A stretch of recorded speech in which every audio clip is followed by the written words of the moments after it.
Well, joining us this evening are the actor David Soul, who was sadly voted off BBC Two's conducting competition Maestro just this week, with his mentor, Venezuelan conductor Natalia Luis Bassa, and joining them the cellist Julian Lloyd-Webber, who was recently asked to spearhead a brand new youth music scheme here in the UK. We'll be hearing about that in a little while, but very warm welcome to you all. Thank you. Welcome to you all. David, many commiserations for what happened to you the other night. Let's have a quick look at that. Oh dear.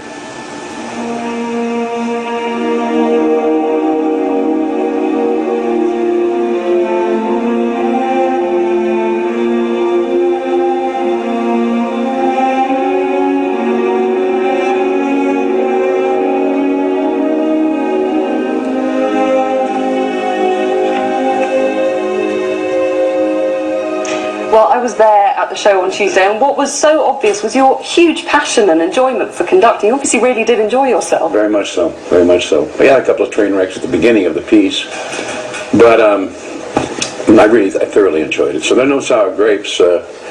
I just should be there, that's all. Julian, let's talk now about tonight's orchestra, tonight's show. The NYO, what a great group. Fantastic tradition, you know, they've been a wonderful youth orchestra for many, many years, and I think, you know, we were all stunned by the Venezuelan orchestra, but we should never forget, you know, that here in the UK we've had a great youth orchestra for years. Well, Natalia, you're a product of that Venezuelan music system. We'll talk about it more later, but do you think one of the keys to that is starting music early? It's about getting passion for music in really young kids. I would say so, plus the fact as well that I think there is an immense, it's not because I'm a Venezuelan musician, but there is an immense amount of talent, of musical talent in there, which makes it easier as well in a way. Well, we'll talk a lot more about the powerful benefits of music a little later on. But an electric start to tonight's concert.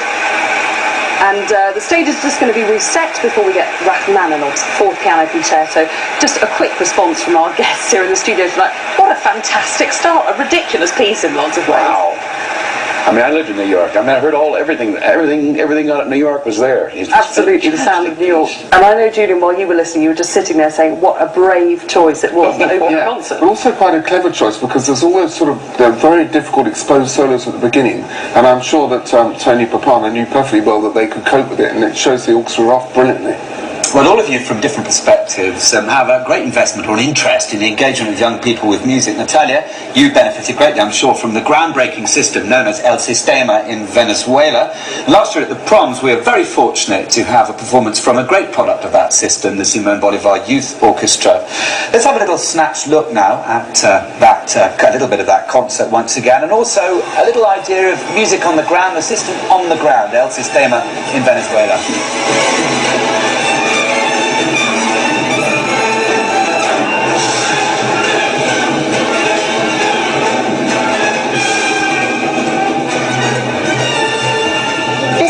First violin. I got it from Santa last Christmas. En la clase yo toco hay varios niños que in the class where I play, there are children of different ages.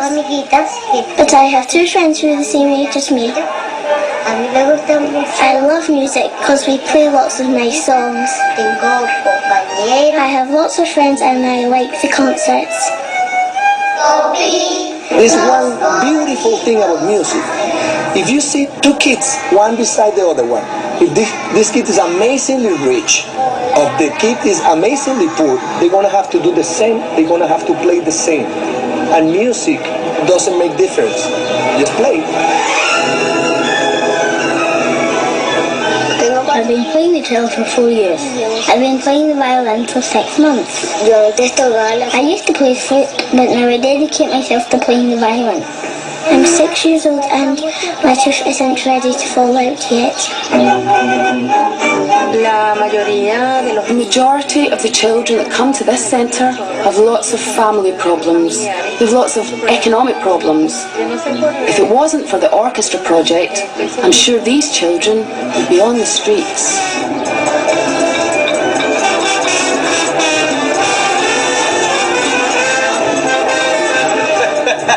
It's amazing, Natalia, it's amazing. Just tell us, give us a brief glimpse into how it was for you growing up through that system. Well, something that really was very attractive is the fact that before the Sistema, started in Venezuela, the typical way of learning an instrument was very long. In order for you to play in an orchestra, many years had to pass for you to be specialized, graduated in the instrument, 10 years of theoretical studies, and then probably there you were probably going to an orchestra. The difference here is that even if you don't read music, you are playing the instrument. So you are having fun while you are learning. And with your friends, sharing them. And even by ear, we don't need to start reading music, but just by ear, starting getting used to the fact of sharing with people, which is the social important part of this as well. Social in the way of helping people, but as well of getting together and being sociable with people. And that was something fascinating for us. David, the thing that I enjoyed about when you were watching that VT is just, again, the sheer enjoyment of music, the fact that there are no barriers to education, that it's about immediate engagement and enjoyment. Absolutely. No, I mean, as far as the youth orchestra here, I was amazed by the kind of focus and fun in focus, and they were so clear, and he was too, the conductor, I must say. Now being a specialized El Sistema has lit a touch paper, really, which seems to be just exploding around the world, and you're actually the figurehead of a new approach here in England called In Harmony. Yes, it's all being advertised in September, and we hope to start 3 pilot schemes in January. Well, we will start 3 pilot schemes in January. It's a very exciting time. It won't be a copy. It can't be a copy. It's a different country, different conditions, but I think we certainly need it here. Well, of course, one thing that makes it very different, it seems to me, is that in Venezuela, kids stop school at 1 o'clock, and so they can immediately then go in and do music all afternoon. I don't know how you get around that problem here. Well, I think we'll just we will get round it, don't worry, we'll get round it. I mean, there is a way. It's already started in Scotland. Yeah, there's a great thing, it's called Big Boys, isn't it? That's right, and I went to see it on Thursday, and I was really very impressed with what they're doing. I think that they've only started in June, and already they're playing. It's quite moving. It's kind of a miracle, really, and I just love seeing it. What is it that you're hoping, in an ideal world, you might be able to achieve with the In Harmony project? Well, I'll tell you what, we've got just over 2 years to show that it can work. That's not very long. I'd like to see at least 5 years, but I think that we're not looking to create suddenly a great orchestra. We're looking to change a community and to change what's going on in that community. We will be going to the poorest areas, and it's a social project rather than a musical one, as well as a musical one. Good, well, very exciting stuff. Well, we've got an interval now before we'll hear Copeland's Third Symphony. Susie's left me. She's gone backstage to meet with a couple of players from the orchestra, but I'm still here with David Soul, who was recently part of the BBC's conducting show Maestro, the coach who taught him, Natalie Louise Basso, and also cellist Julian Lloyd-Webber. Natalie, first, what did you make of that performance?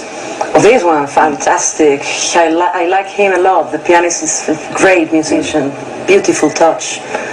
Fantastic expression. It's great. You really told a story with the music. Yeah, absolutely. You can feel the jazz influence as well. The way he plays it effortlessly, just kind of floats over the keys and makes it look almost like you could do it yourself. Well, it's that the rarest of all gifts, isn't it? That he makes it feel like it's spontaneous, almost like it's improvised, not like it's been something too premeditated. And I thought both the collision, the battle, if you will, and the complicity between the pianist and the orchestra was quite sensational. This young young orchestra is fantastic. They're amazing. Yeah, Julian, is this how you like your Rachmaninoff? Well, I just love all Rachmaninoff, actually, so it's just really nice to hear it, because that's a piece that you hardly ever hear in the concert hall. And I think that's one of the great things about the proms. I mean, where would you see a program like tonight in the usual concert season?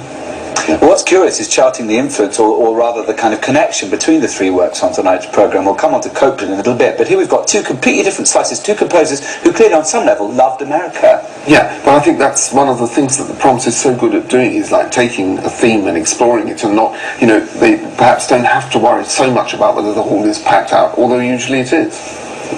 Yeah. Well, thank you all very much indeed. All this tonight, and back to you, Charles. very much indeed, Susie. Julian, it's so important, it seems to me, that people out there understand that the National Youth Orchestra is an institution which is open to absolutely everybody. Any child between the ages of 13 and 19 who've reached more or less grade 8 standard, right, they can join this institution. I think often people think that this kind of music is only for a certain type of person with a certain type of background. Well, it's a very good point you're raising. I mean, I really believe that music can change people's lives. And I think anyone who's been on a youth orchestra course would know that incredible sense of community you have. You're sort of all working together on something which is bigger, greater than you are. And this is the whole idea of this project that I'm involved with. You make that point about people from different backgrounds. It's dangerous to generalise, but I would say that most of the players in the National Youth Orchestra, they probably come from backgrounds where it might be expected that you take up a musical instrument. And what we're trying to do within Harmony is actually go into the poorest areas where really they would never have thought of that. They're going to get free instruments and free tuition. Well, that's absolutely key, isn't it, Natalia? Surely the great thing about El Sistema in Venezuela, that it's about starting kids very young for a start and absolutely disregarding what their kind of social background might be. Absolutely. That's the way. I mean, everyone is welcome to play and have fun there and make music. Absolutely, because music is a community exercise, isn't exactly. it? Now, David, I wanted to ask you, your sister runs a trailblazing project over in California, doesn't she? Yeah, she's a teacher of kindergarten and first graders, 5, 6 years old kids, and she has built a syllabus based on classical music as an entree into history, geography, relationship, psychology, mathematics, because it's all built on it. And of course, we live in a time now where a lot of our educational system is sort of run by education police. We have to be at a certain point at a certain time of the year, in your studies in order to justify getting funding for the schools. Well, she's flown right in the face of that, and has a very big support team over there. And I've encouraged her now she really should write it out, and hopefully a number of other schools in Northern California have picked up on her syllabus. So it's music as a community exercise, music as a form of self-expression, but using music as a way to understand the world. Absolutely, absolutely, and also we always talk about kids. Where do these imaginations? Where do they get that? Where did they get that? And this music with her is apparently really focusing their imagination on things which then become indelible for them as they matriculate, Natalia, let's talk a little bit about what's happened in Venezuela with El Sistema. What exactly would be what has been the social impact of such a large number of children making music? Well, it is now covering around 500,000 of children working or being part of the Sistema. And what normally is happening is that they are getting out, or they are avoiding going into procrastination and to guns, drugs, and so they are sort of distracted there, not only having a community social thing, but as well getting rid of the very dangerous part of being in the street after school. I mean, one of the things that's emerged from that project is that it's actually changed the whole family's life, hasn't it? Not just the children, even the parents. They become, fascinated by what their children are doing, proud, and it's a wonderful thing. And just in a nutshell, then, Julian, what are your ambitions for In Harmony? All that and more. No, I mean, you've got to start somewhere. We haven't got that long to prove that we can do something. I want to be able to show that things have changed in that community, so that no government can ever afford to back out of it. They say, well, we have to go on with this. It's working. And I mean, people think it's a lot of money, but in terms of all the things you were talking about, prostitution, drug addiction, the cost of putting that right, it's peanuts. Well, thank you all very much. Well, huge heartwarming music, huge heartwarming performance. David, Natalia, Julian, what's your reflections on that? To me, it's just another example of young people loving and enjoying playing classical music. Yeah. Bravo, National Youth Orchestra, the exuberance, the precision, and the pride in their community it's there. It's all there.